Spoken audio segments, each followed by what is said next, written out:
भगवद गीता रहस्य ज्ञान एक समग्र विश्लेषण। हिंदी में। आय परिचय।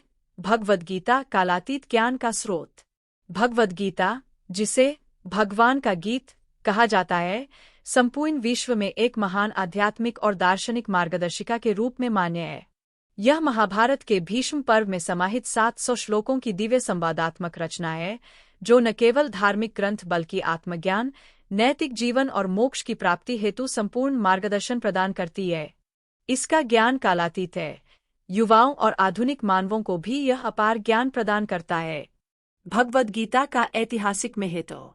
यह कौरव पांडव युद्धभूमि में अर्जुन और उनके सारथी गुरु श्रीकृष्ण के बीच हुआ संवाद है।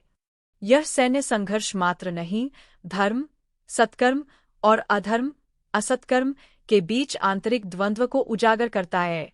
श्लोकों में व्यक्त यह द्वंद्व मानवीय मूल्यों और कल्याण की दिशा में दर्शाया गया है।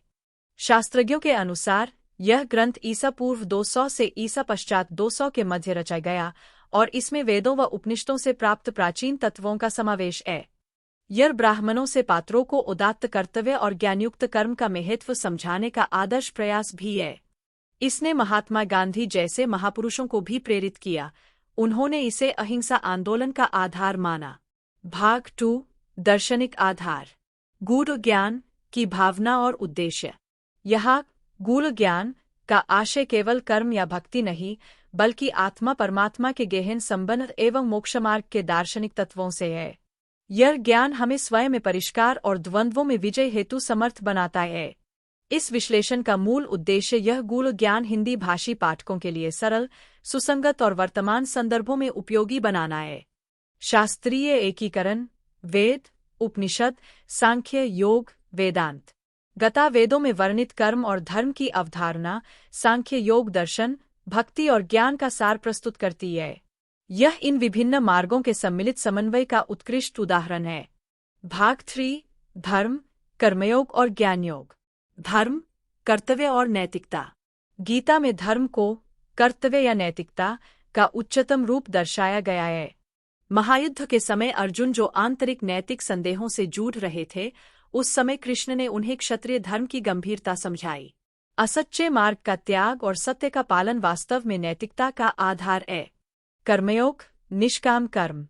यह मार्ग कहता है कि कर्म करें, पर उससे जुड़े फल की इच्छा न रखें। निस्वार्थ कर्म से आत्मबंधन से मुक्ति मिलती है। यह विचार प्रक्रियात्मक केंद्रितता को बढ़ावा देता है। जितना कर्म उतनी शांति। ज्ञान योग, आत्मज्ञान और विवेक। इस मार्ग में आत्मा, आत्मन और भौतिक जगत, माया या भ्रम के मध्य विवेक शक्ति विकसित करना मुख्य है। यह ज्ञान आत्मा को शाश्वत, शरीर को क्षणिक समझने का मार्ग है। भाग 4। भक्ति, आत्मा ब्रह्मा संबंध और त्रिगुण सिद्धांत। भक्ति योग। भक्ति योग वह मार्ग है जहाँ प्रेम, आस्था और पूर्ण आत्मसमर्पण के माध्यम से विश्वास का निर्माण होता है। यह मार्ग भय और चिंता से मुक्ति का आधार देता है। आत्मा, ब्रह्मा और मोक्ष। आत्मा, आत्मन यह स्थायी, शाश्वत और अप्राप्य है, ना मारा जा सकता है और ना ही नष्ट किया जा सकता है। ब्रह्मा, ब्रह्मन परम सत्य, सृष्टि का आधार। अद्वैत दृष्टिकोण के अनुसार आत्मा और ब्रह्मा एक है। मोक्ष, जन्म मरण चक्र से मुक्ति, जिसमें सत्य भास्करता, भक्ति या निष्काम कर्म मार्ग से प्राप्त हो सकती है। त्रिगुण सिद्धांत। सत्व, सादगी, शुद्धि। रजस, उत्साह, काम। तमस, अज्ञान, आलस्य। गीता कहती है कि इन गुणों से पार जाकर सत्व का पोषण और उससे भी आगे का शुद्ध स्थान प्राप्त करना ही मोक्ष की ओर पहला चरण है।